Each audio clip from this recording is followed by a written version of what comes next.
She works. Hello everybody, welcome back to Great Northwest Weaponry. This is Thomas, and today we are taking a look at and talking about the Nambu Type 14. And if my surprise in saying she works at the beginning concerned you a little, that was the first shots I've fired through this. Some ammo just arrived from Steinel yesterday, actually. Thank you very much, Steinel Ammo, for making Japanese ammunition. This stuff would be impossible to get good loads for, if not for you. But there's a really cool World War II Japanese piece, our first Japanese piece that we've taken a look at on the channel, actually. And we're going to go ahead and go into the gun room and talk some history about it. I'm going to preface this video by stating that I do not speak Japanese, and I'm going to be attempting to pronounce a lot of Japanese words, names, arsenals, etc., probably quite poorly. So if you speak Japanese and your ears are utterly offended by the nonsense pronunciations coming out of my very American mouth, I apologize. But bear in mind, I'm a huge fan of Japanese weaponry, so I mean no offense. So the Nambu Type 14 was a pistol designed from about 1924 until production began in 1926 by General Kajiro Nambu, who is sometimes referred to as the John Browning of Japan, and for good reason. The guy designed numerous pistols and rifles. We'll be talking about him again when we get into Arisakas, of which I have two. So, the guy is kind of a legend, for very good reason. So, 1924, he was working to replace his earlier Nambu pistols, as they're collectively known, namely like the Type A and Type B, or sometimes you'll hear them referred to in the West as like the Papa Nambu and the Baby Nambu and so on. The Nambu Type 14 was your standard World War II Japanese pistol. And when I say standard Japanese pistol of World War II, we have to dispense with the notion of everybody in the in the Imperial Japanese military having pistols. They didn't. Pistols were a sign of status in Japan. As such, NCOs were given pistols, but officers had to buy their own pistols. So some of them surely did buy Type 14s and other variations of the Nambu, but a lot of them, since they were using their own money, bought pistols from Germany, FN, Belgium, Spain, and so on. I actually have right here a Japanese contract Mauser Model 1934 that we'll be looking at down the road. And so again, as such, these were not mass produced, but a rough 400,000 were made. Exact production numbers are not known, but you see the number 400,000 thrown around quite a bit. And there are a lot of varieties of these. There were 6 manufacturers that made them. This one is what is sometimes called an original series. So it was actually made at the Nambu factory. It has a more complicated name than just the Nambu factory, but we'll get into that later when we actually go to look at markings. But the Nambu factory pistols were made with the oversight of Nagoya, which is one that you're maybe a little more familiar with, as a lot of pistols, rifles, machine guns were made at Nagoya Arsenal. So this is one of your original series pistols. And it's an awesome piece. This is a pretty early one, actually. This is January of 1937 dated. It's got the early 25 line Beechwood grips. You see the grips in, to the best of what I know, primarily 3 variants. There's the Beechwood, there is Philippine mahogany, and then the last ditch grips that you see are often called slab grips because they are ungrooved, just straight slabs of wood, and they could be really anything, whatever the arsenal in question had on hand at the time. A couple of other quick notes involving changes that came to the Nambu over time. One that's a pretty obvious one is the trigger guard. This is the earlier trigger guard, but in wartime, especially in the like 44 and 45, not a lot were made in 45, but you'll see the trigger guard is elongated here. Excuse me. And that is for ease of use with a gloved finger.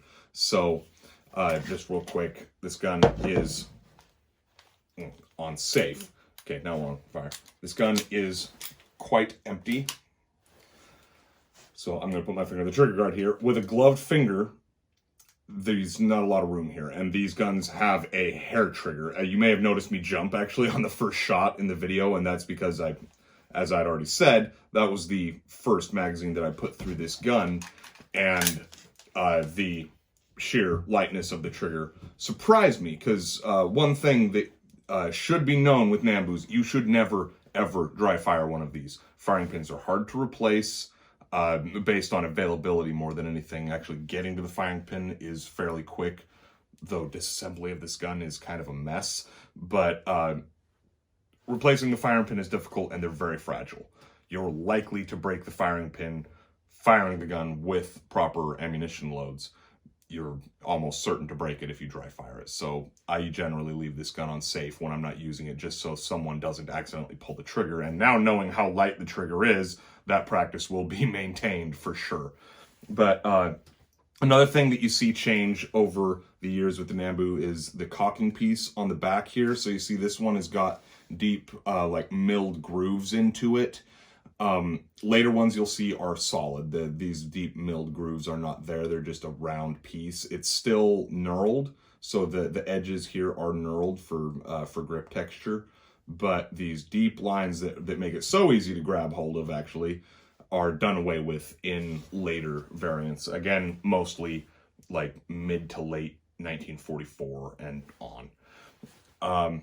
The gun was produced from 1926, as we already stated, until the very last moments of the war. And the name Type 14, by the way, is something we should get into. Japanese naming for guns, and this will be the first time we've talked about this, the first of many times, is complex to someone who doesn't understand a particular Japanese custom of the time, which was how they organized their dates. So Type 14 means the 14th year of the Taisho period. Taisho period referring to the reign of Emperor Taisho, who from 1912 to actually Christmas Day of 1926, so he died the year that this gun was released, was the Emperor of Japan. His name was not Taisho originally. He would have just been called the Emperor when he sat the throne. When he was Emperor of Japan, they did not refer to them by a name. They just called them the Emperor. Taisho is a posthumous name, and Japanese imperial names are kind of organized in 3 levels. So you have their given name, their personal name. So Taisho, for instance, was Yoshihito. And when he became emperor, now he's the emperor, and they name the period of time in which he rules, and that is, in this case, the Taisho period. He rules until 1926, Christmas Day, as we said, and then after he dies, he is now referred to as Emperor Taisho. So he was actually the second emperor after the Tokugawa shogunate was kind of brought low by Emperor Meiji, who we will be talking about more when we talk about the Arasaka Type 38. He also is the father of, I don't actually remember his title name off the top of my head, but Hirohito was his son, the emperor from World War II, who most of us know. So with all that customs mumbo jumbo out of the way, just know I have a very limited understanding of Japanese customs, especially of that time period. If you want a deeper look at it, I highly recommend that you take a look at Dan Carlin's Hardcore History as an ongoing series on Imperial Japan, reaching back before the Tokugawa shogunate and running through the end of World War II. And it's in its, I believe, 5th episode at this point, and it is a fantastic series. And you'll get a more comprehensive understanding of Japanese customs from that than you will from me by far. So just bear that in mind. But anyway, so Type 14, we know where the name comes from. Again, this is one of the many guns that was designed by Nambu, who, legendary Japanese gun maker. And talked about a few of the variants. So really, I guess now we're going to be going to the tabletop view and talking about markings. And there's a lot to get into here. So we're going to do a quick overview of the markings and their meanings, and then go over disassembly. So we're going to start here on the left side, and we're going to start on the far left. So this first mark right at the tip of my finger there is Ka, which means fire or flame. The markings on this are fairly literal. You should bear that in mind. So fire, not necessarily meaning fire around. It very literally means fire.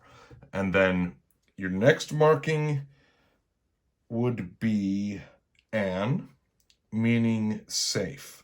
And the literal pronunciation of this one is peaceful. So now this right here, in very simple terms, means type 14. But to go through them one at a time, you've got 10, 4 year type, or in Japanese, Ju, Yan, Nen, Shiki. But again, 10, 4 year type, type 14. The way that they organize their numbers is not the same as we do in the West. So 10, 4 would be 14. Now we're going to go to the right side, and this is where you're actually going to be identifying things about the gun. So these first two markings here are arsenal markings. A lot of these will just have one. So if you just see that marking currently visible at the tip of my finger, that is Nagoya Arsenal. This one is not a straight up Nagoya. We already mentioned that this was made at the Nambu factory, which is technically the Kokubunji factory of Nambu / Chuo Kigyo. I'm going to type that out down here because that's a lot, and I probably mispronounced an enormous amount of it.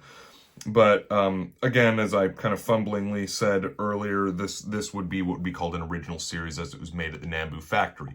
Now, down here, we've got a couple more markings that are important. This first one, again, at the tip of my finger, is the Sho character, which indicates the reign of Showa Emperor Hirohito. So this was made during Hirohito's reign. And then you got the 12, 1, 12 being the 12th year of Hirohito's reign, which would be 1937, and then 1 being January.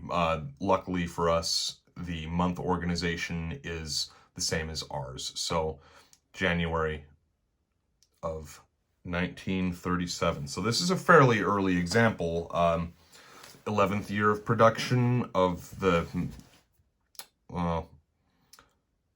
almost 20 years that the guns were produced. So anyway, now we're going to get into disassembly, and this is quite messy with this gun. So you're going to want to leave the magazine in initially and pull the cocking piece back, and it'll lock. And, you want to make sure that the gun is empty, and you're going to want it to be on fire for this because you can't actually pull the cocking piece if it's unsafe. So remember, the character on, if you were holding the gun like I am now, the character on the left would be fire. So now, see this little piece extruding from the cocking piece? You're going to depress that and start rotating counterclockwise on the cocking piece. And this is under spring pressure, so just, keep your finger on it and it won't go flying. It's not an enormous amount of pressure, but okay, now we've got this loose. There's your cocking piece. I'm going to set that aside. And your firing pin and firing pin, spring and guide, and firing pin. And I just oiled this gun up because I actually tried disassembling this a little bit ago, and it was harder than it should have been. At this point, you're going to extract the magazine. This is going to slam forward. Don't worry about that. It won't hurt it, but there we go. Now, this is also strange. So this gun is short recoil operated. So you're going to need to push this back, depress this, and then yank off the trigger block. I was having a bit of trouble, so I had to reset. But what you're going to do is find something like a tabletop you push down on. Make sure that the safety is fully depressed, and then pull straight this way on the trigger block. If the safety is fully depressed, it's not that hard. If the safety is not fully depressed, as I found was my earlier problem, then it is a nightmare and it won't come off. But it's nice that the trigger block comes as a full contained unit. Now the slide and all the internals should just lift right out. This this here pivoting piece just pops right off, and then your actual internal sliding piece slides out, and here's your recoil springs. So recoil springs on these often are damaged or broken. I fully intend on replacing these recoil springs, but reinsertion, just make sure that they're lined up in the tracks in the side of that, and slide it straight back into the barrel slide assembly. It's not too hard, really. just make sure that everything is lined up properly. Take this piece here and put it back in those notches. You're going to want this this hooked part facing downward. And this is easiest done putting it back in the frame if you're holding it sideways or even upside down, because otherwise this will fall. But I'm going to just guide it back in.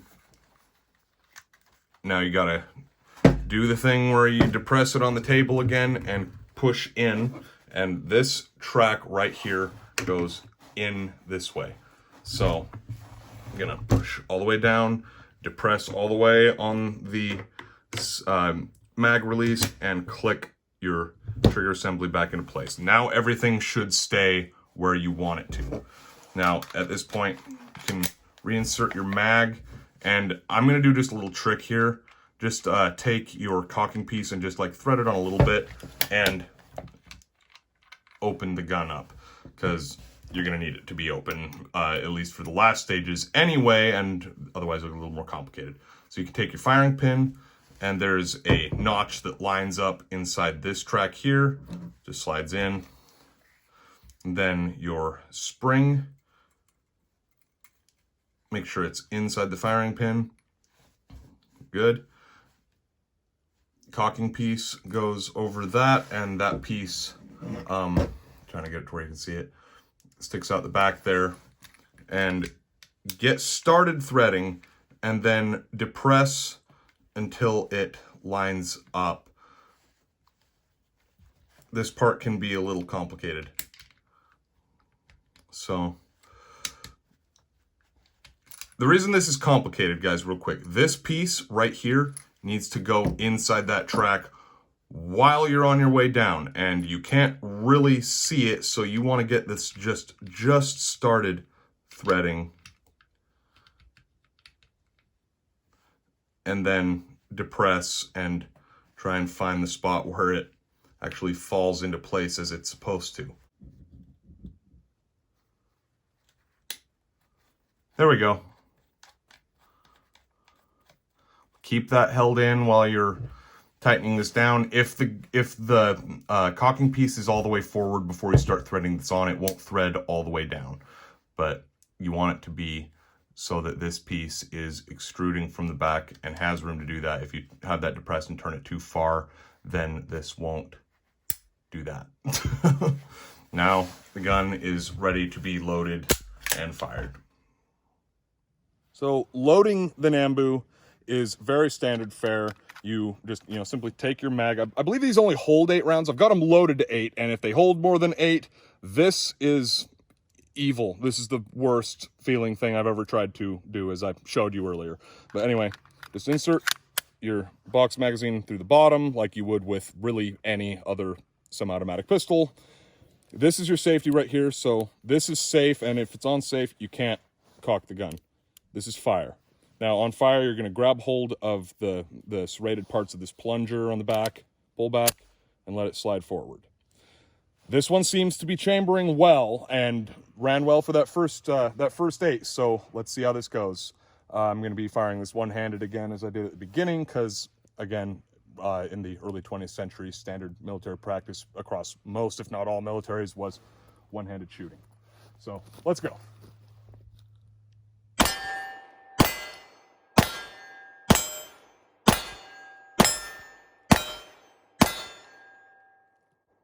right, she works. She locks open good. This is very exciting, guys. I like I said at the beginning, I was fairly nervous about how well this would work.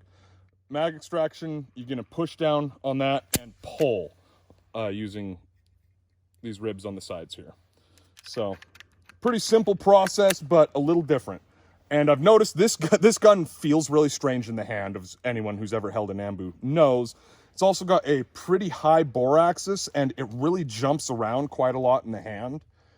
This 8mm hits quite a bit harder than I actually thought that it would, but you know, it works good. So again, I've got to give a shout out to Steinel Ammo for making a great product, because wouldn't be able to get 8mm Nambu otherwise, to the best of my knowledge anyway. So anyway, hope you all enjoyed the video. There will be a lot more Japanese weapons to come in the not too distant future. And this has been Thomas of Great Northwest Weaponry, and we'll see you next time.